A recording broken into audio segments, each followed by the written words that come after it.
Welcome to the RoadCast, a podcast by YAPA. I'm Carsten Karcher, your host and the Secretary General of YAPA, the European Asphalt Pavement Association. Today I'm honored to be joined by a special guest, Amy Miller, a true leader champion for women in the asphalt industry.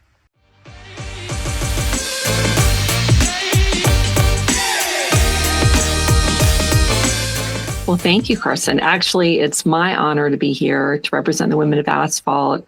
And I'm really excited about the chance to talk to folks across the pond and excited about the future opportunity of things that we can do together. We have a time shift in between of 7 or 8 hours. You are sitting in Florida today, but you are a person I definitely wanted to talk to because you did something in the US, which we are planning to do also in Europe. But we come to this later. But first of all, we want to hear more from you because you are a highlight of the asphalt industry in the US. Yes, I would say so.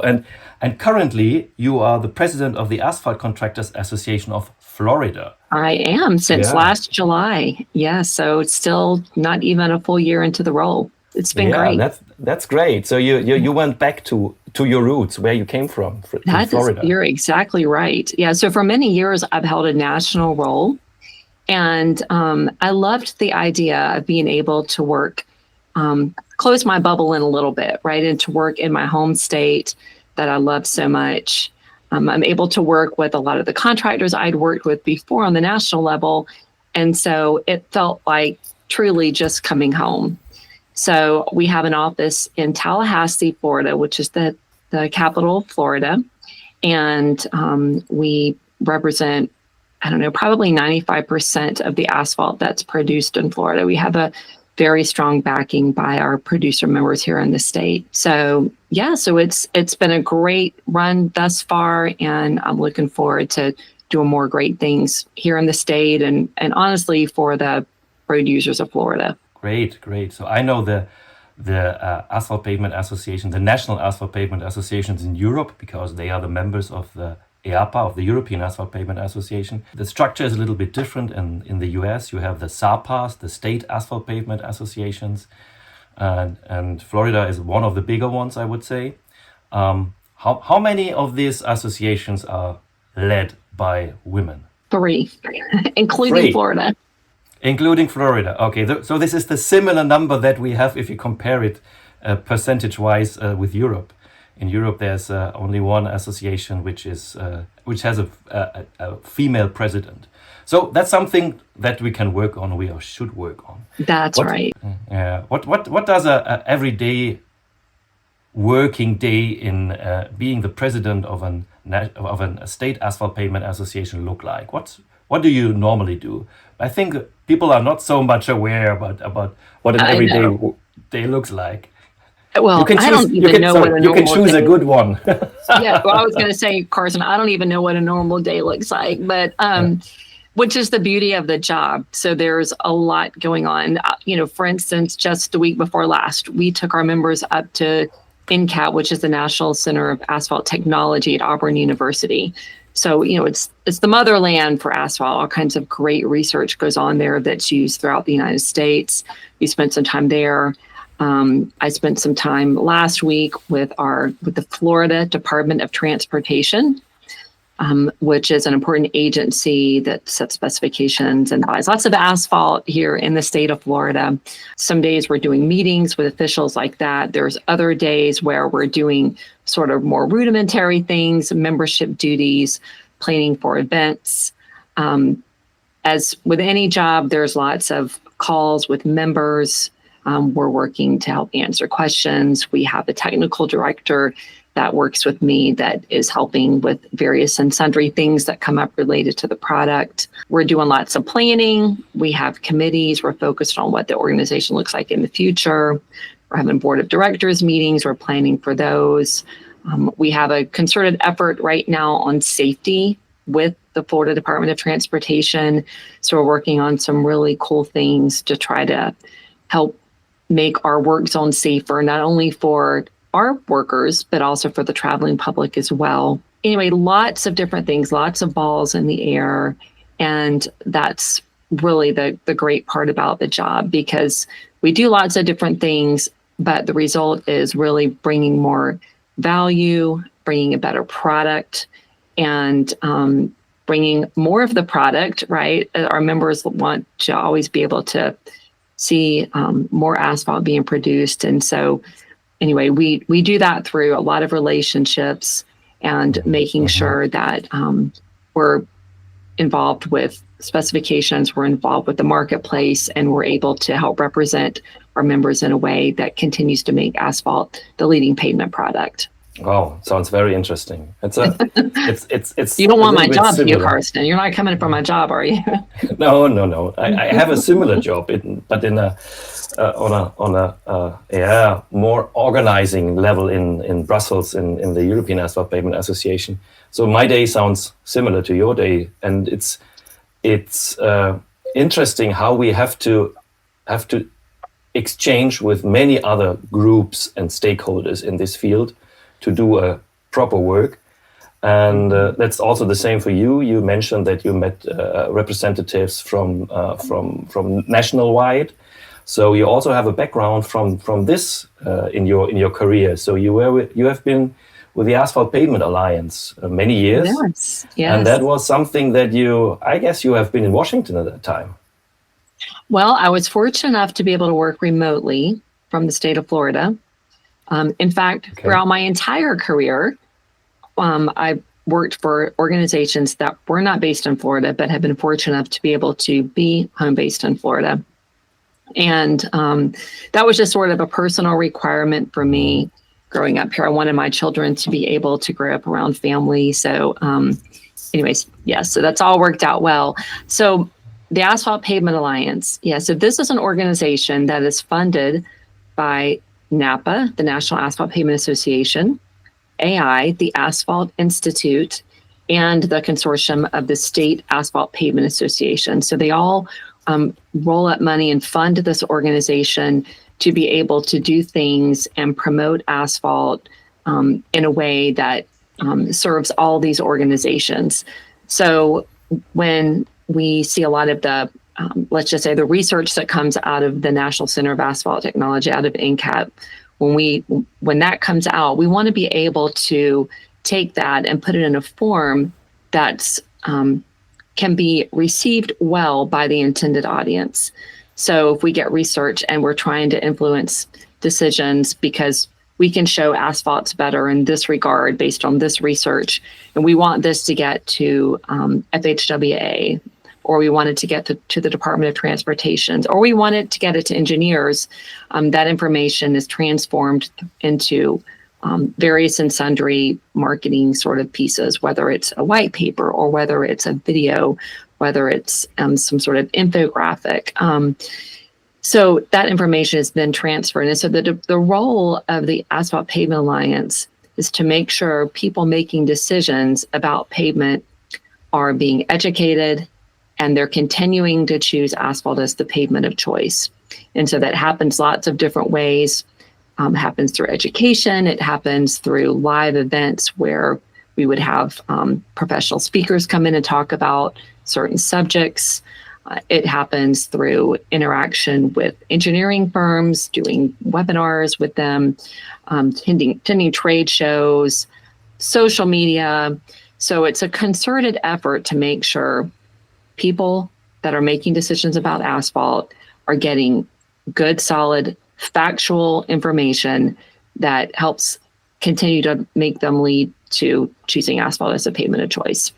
So I left there in July of 23, and there's Reed Ryan, who was the former Utah Asphalt Pavement Association executive director, is leading that organization now. There's also a technical director that we all know and love, Dr. Buzz Powell, who's also involved with the APA. So they're doing some great things still. And I'm looking forward to seeing what ends up happening over the next few years under their leadership. Yeah. So the same for us.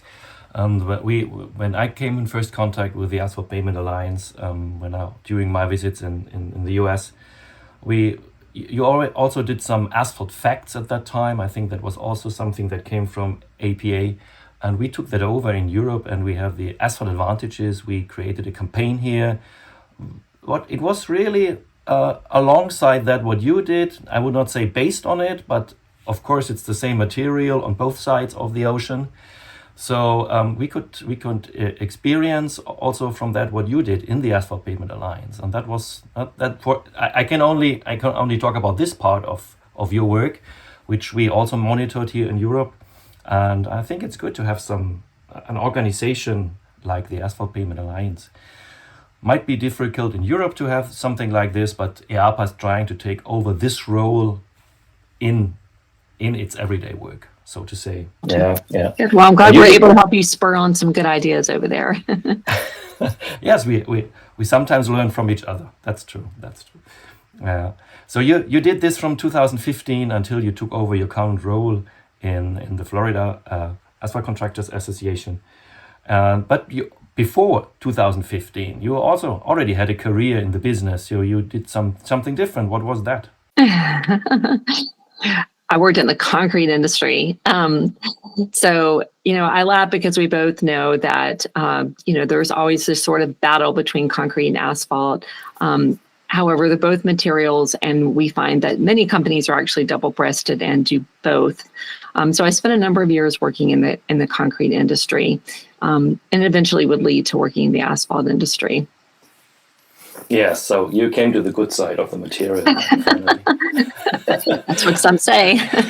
Yes, and we have to say that, of course. And we feel that, and we you can see in our careers that we are really doing that, taking that for serious. So you also did your studies in Florida, being an environmental engineer and then having a master of business administration. So this environmental thing, does this help you throughout your career? Did it help you throughout your career? Well, only in the sense that it helped sort of establish, an engineering career for me. So when I graduated with this environmental engineering degree, there's a lot of crossover with civil, quite frankly. I just emphasized more classes related to water and wastewater and air pollution and hazardous waste. But when I graduated, I really wasn't sure what I wanted to do. So I began working and doing a really more traditional civil engineering role. And when I actually sat for my PE, I actually took the civil PE, as I was far more qualified to take that than I was the environmental one at that point. So in this sense of actually using the classes that I took back in my undergrad, while I don't use those that much, I think we all know when we get a college degree, and particularly when you go through an engineering degree, there's a lot of things that you learn, right? You learn about studying hard. You learn about preparing for exams and for projects, and all these things help you become more successful when you actually, or help you be successful, I should say, when you actually take on your career. There's been times when I've had work projects to do, and it kind of took me back to a time when, you're pulling late night studies and you're preparing and you're making sure you're prepared and you're trying to think through what is it that I need to make sure I've covered. And we go through these same processes as adults in careers. So, there's a whole training ground with college degrees. And while we may not always use the material, we certainly use those experiences as we mature into our careers. Yes, I fully agree. I had the same experience. So during the studies, we learned how to learn, and how to learn throughout our whole life. And this is what is important, and that what we do. Yeah, it brings us also stepwise from each step in the career. And we heard a lot from your career now, and it's a very impressive career, I would say. And there was also something which was quite a highlight, I would say, at least a highlight for the Europeans coming out of your, let's say, everyday work. In 2017, you founded, together with some female colleagues, the Women of Asphalt in the US.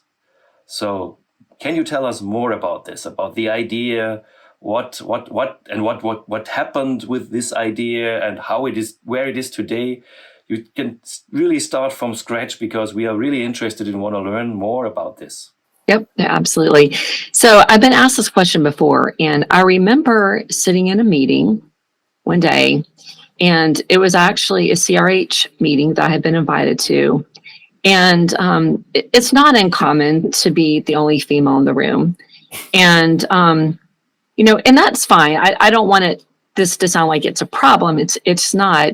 But I remember thinking to myself, it sure would be nice to have like another lady to sort of like throw things off of. And so this idea started building in my mind about this Women of Asphalt organization. And I actually went to Mike Acott, who was the former president and CEO of the National Asphalt Pavement Association, and someone to this day that I just adore and think the world of. And I broached him about this idea, and he was very supportive. In fact, he made a recommendation. He's like, I think you should ask this person to be on the board. And it's one of those ladies that you mentioned. And so I sort of thought through, just knowing the ladies I know, who would be good ladies to help get this thing off the ground and help push it through. So you mentioned the five and mentioned Audrey. You can name them. Yes. Yeah, Audrey Copeland, who a friend, someone I think the world of. She's the current president and CEO of the National Asphalt Pavement Association. Tracy Schlick, who's a marketing director for the Asphalt Institute. In fact, she may be, I don't think she's retired yet, but she's retiring here in the next, I think, a month or so. So we're sad to see her go, but happy to see her go for that reason. But she was a great help as well. We had Ashley Batson, and you're going to get to meet her, I guess, this summer when she comes over. We have a big congress here in Europe, the E&E Congress. And one of the workshops will be about how can we support women in the asphalt industry much more from all sides, from all perspectives. And we want to learn from that what you experience and what you have done so far in the US. So we will have Ashley in this workshop, but I will maybe talk about this a little bit later, but because it's you at the moment to talk about the US start of this. Yeah, so obviously Ashley's still involved, and she's going to do a great job running the organization next year, and you'll love getting to hear from her. And then the other person was Natasha Obzipko, and Natasha has moved on to do other things in the industry, but she was certainly instrumental with bringing up great ideas in the onset of our organization and helping create it. Some really good things that they're still around today. So we got this group together. They're all on board. They say, we think this is a good idea. And so there was a World of Asphalt in Texas. And we decided, we just got like a simple banner up. We decided we would just host an event on the floor and just sort of dip our toe in the water and see what happened. So we advertised it. We had T-shirts that we gave away. We had a photo booth, and we were bombarded by people. Now, I will tell you in full disclosure, there was free alcohol involved, right? So that you always make lots of new friends when there's free alcohol involved.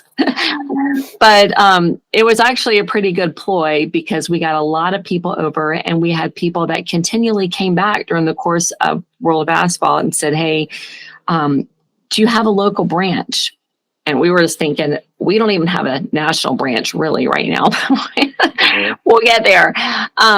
And then we had people that wanted to give us money. They wanted to write checks and just give us money. We think this is great. We want to help you. And so we knew that we were onto something. So we came back and decided that we would actually create an organization. What here in the States, the IRS status is a 501c6, which is a not-for-profit organization. And we designed our website, started doing all the normal things you do when you're putting together an organization, developed our structure, our bylaws, all those things. And so we also, at that particular event, I forgot to mention, we actually did do sort of a panel discussion, and Audrey spoke at that event. So she spoke and talked about women in the industry. And then we had a panel discussion with lots of different women. And what we saw, that panel discussion was, we asked some questions, they talked, and then at the end, we allowed the audience to ask questions. And just one after another, like we were wondering if we were going to have to plant questions so there wasn't those weird sort of awkward, quiet moments in the room. We didn't have to do it. Like, so all in all, we knew that we were onto something that we thought would be really productive. So that was 2017. And we began to do this national organization and develop approaches to reaching women and really to help really advertise the industry and let women know there are lots of opportunities in this industry across the board, whether you like working in the field or whether you want to be in an office or you want to be in a plant or you're an accountant. I mean, there's various and sundry roles. And one of the things that's interesting about really the construction industry in general, if you look at pay parity between men and women, it's very, very close. It's one of the highest of any professions. And so there's great opportunity to make money that's almost equivalent to your male counterparts. I'm sorry that I have to say almost equivalent, but it's almost. We're getting there. And so we really wanted to let women know there are all these opportunities available for them. Workforce development has been an issue. And I wouldn't even say development, just workforce has been an issue, just getting people in our industry. And really, it's not just our industry, it's across the board. And so we saw this as an opportunity to help our companies get more women in the industry and help fill those positions. And we saw an opportunity for women to see an industry that they probably wouldn't have thought about before. So after we grew sort of the national organization, we realized that if we really wanted to reach people and we really wanted to give a more personal touch, we really needed to develop state branches. And so we made a concerted effort to start developing state branches. So these state branches allow women the opportunity to physically get together with other people from their area, from their state. Our branches are less than the number of states we represent. In the Northeast, there's one branch that represents all those very small states up in the Northeast corridor. So there's very few states that we don't represent. It actually shows on our website. So if we look on our website, we can actually see the number of branches that we have. But we just opened up a new branch last week to Ohio. So the state branches are an important way for women to get to interact with other women in the industry. They also do a lot of charitable things. They do a lot of events where women come together, but not just women, men as well. You know, it's important that the men are involved in what we do. It really is, because we need their support. And without their support, you know, we're just not going to have the success that we need. And we love having the men involved with our organization. So we grew these state branches. We've been present every year at either World of Asphalt or ConExpo ConAg. And then during the course of the year, we do lots of other things. Like we have a mentorship program, which has been really successful. In fact, this year at World of Asphalt, we just had our very first Women of Asphalt Day. And we ended up having to cut off registrations because we didn't have any more room to put people.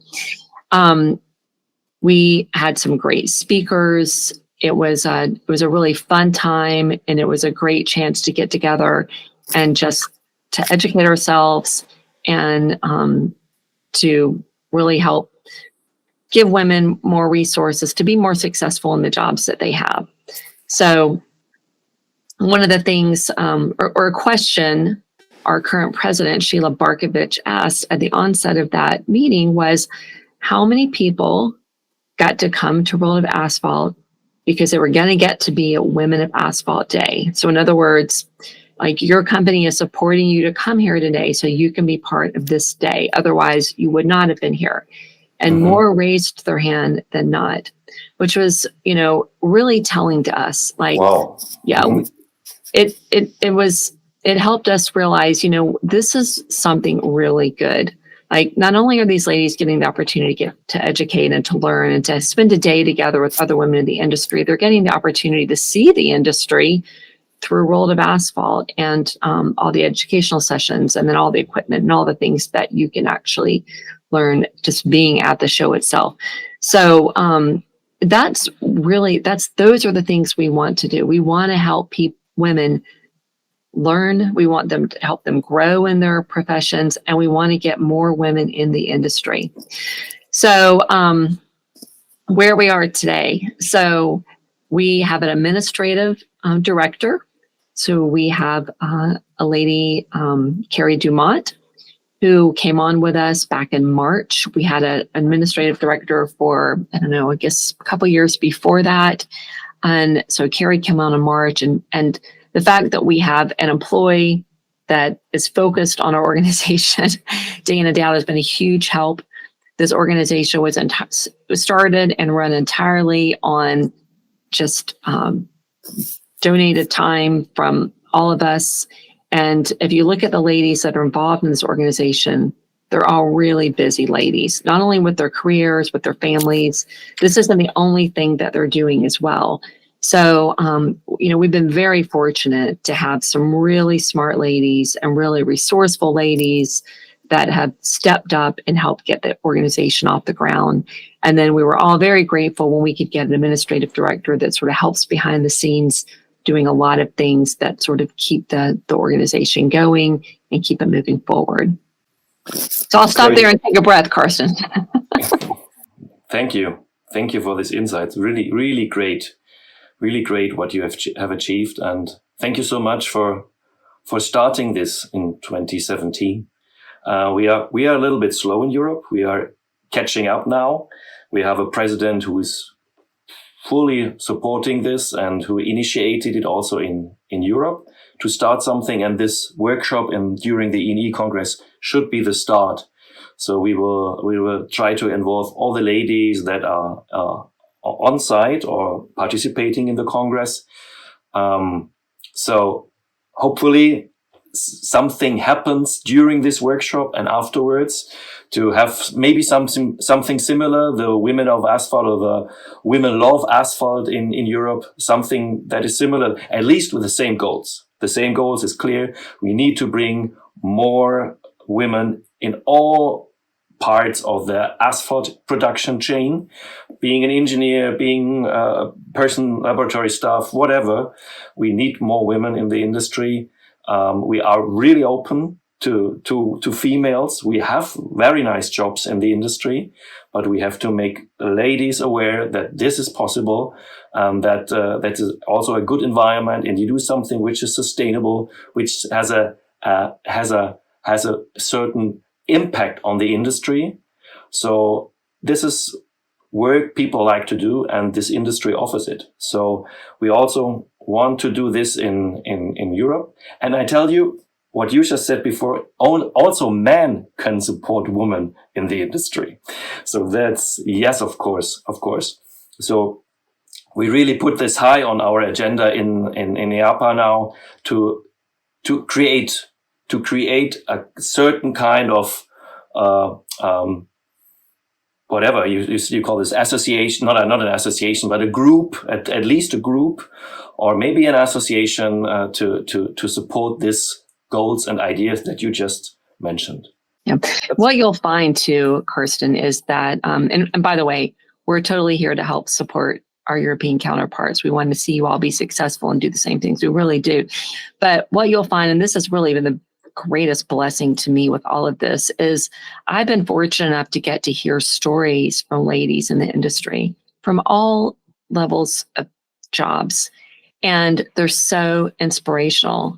Like, I've learned about ladies who, through this industry, have really delivered themselves from situations, from upbringings that they had everything in the world going against them. And through this industry, through someone that believed in them, through someone that encouraged them, they've been able to really grow and leave behind sort of the past that would have pulled them the other direction. I've seen women who have told me about just through the Women of Asphalt organization, getting to meet other women and how that's helped bring them along. just lots of wonderful, inspirational stories. And, through all of this, that 100% has been the most rewarding thing I could have ever imagined. And I know that when you all start a branch there, you'll start to uncover these stories, and then you'll be able to be part of other ladies' stories and their support and their growth. And, there's nothing more rewarding than that. Yeah, I can imagine. So you should write a book about this. Yes. Why not? Karsten, when I get some, I'll have to consider that. I absolutely understand that you are too busy to write a book about this, but maybe this might help. This might be helpful. Great to hear from you on this. And we already talked 30 minutes. Wow, great. And it was very inspirational for me. And I hope we will continue with this great support that we have from the US on creating the European branch to create a European group, Women of Asphalt or something similar. And so we will have the support from your colleague, from Ashley. I was just going to tell you, if you look on our website, we have a map. And wherever the Women of Asphalt branch is represented, we color it pink. So certainly it's our goal to cover North America pink, but we love to see that part of the world pink too. So we're here to paint the world pink, that's for sure, Carsten. Yeah. Recently, Canada came on board, and we had so much interest from the Canadians for 6 months to a year. And we had men that were asking us, hey, how can we get more women to come to our company? How can we help you start a branch? We had ladies. So we were thrilled to help them kick off a branch the end of 2023. So again, same for you all. We're going to be thrilled to help you all do the same over there. We have also a Global Asphalt Pavement Alliance meeting this year. And I've put it on the agenda of that meeting. And I think all the colleagues from Asia, from Africa, from South America, Australia are also interested in this. There are a lot of great and strong women, experienced women, creative women in this associations somehow involved in this regional associations. So I am also looking forward how they will react when we put this on the table and to make it even bigger, not only Europe and the US, but also in the world, internationally. Great. I have a last question, which just came to my mind during all this, during this talk with you. What was the most impressive situation, talk, exchange that you had in this Women of Asphalt history since 2017? Which was most impressive for you, which you would like to share? Also being somehow maybe inspirational for other ladies. I hope many ladies will listen to this podcast. So at least we try to make it possible or make it happen. So what was this? What on this? You have told us about your impressive career, and just one part of this, which is for me outstanding, is this creation, this idea when you were sitting in the CRH meeting and thinking, wow, I have to do something, and you did it, and this is very successful as we can see today. But what was the most inspirational moment or the most impressive moment for you especially in this work?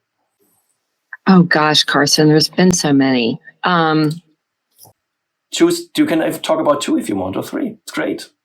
Well, I'll tell you, Women of Asphalt Day, sort of the culmination of that event, when I was there at the event and kind of looking around and thinking to myself, wow, like this has started off with a little idea in a meeting back in 2017.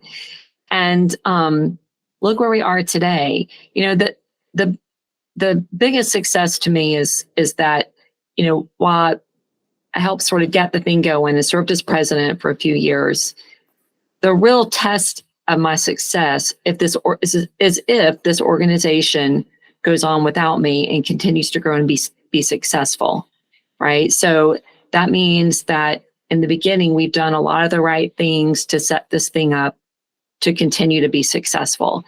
And so when I was sitting at that meeting that day, I was really more in the background. The other ladies were running this. It's a room full of people.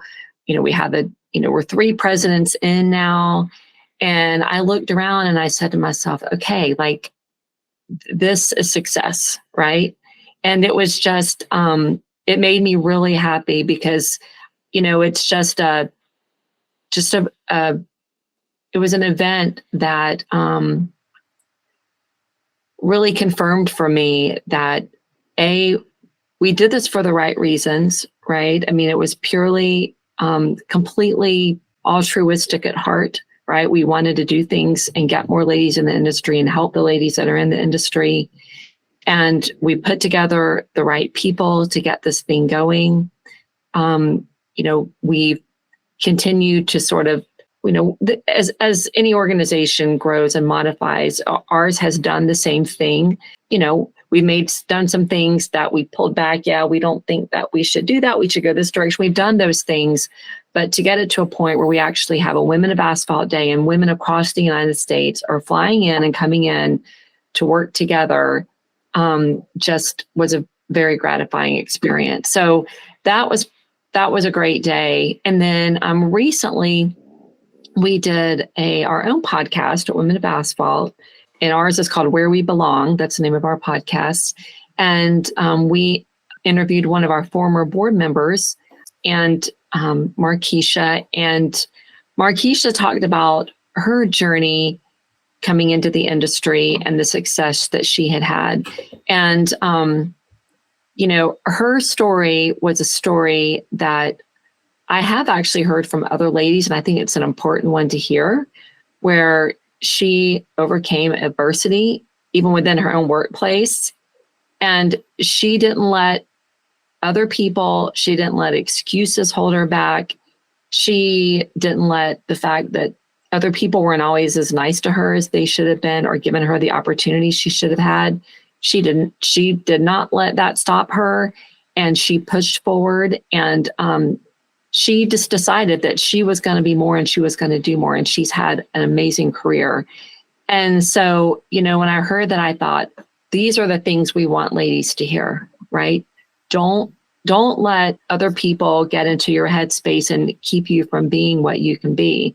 And so I would tell folks, you should, if you have a few minutes, our podcasts aren't long. I would recommend certainly listening to Markeisha's. But so that was another moment that was just it was very gratifying for me personally that I got to hear her story, and that I know that other ladies are going to hear this story, and that the hope is that this makes a difference in their lives, and that it keeps women in this industry, right? That's important. Like, we get them in, we're happy to have them, we want to help them, we want to keep them here.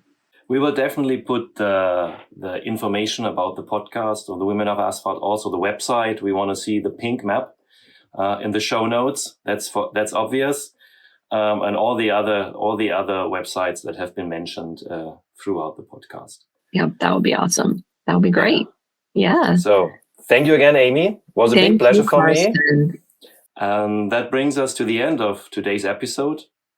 As I mentioned before, check out the description and the show notes, and you will find the relevant links to this episode. Thank you, Amy, again for being my guest today. It was my pleasure. Looking forward to seeing you again, meeting you again in the US. Can't wait. Maybe this year or next year, we will see.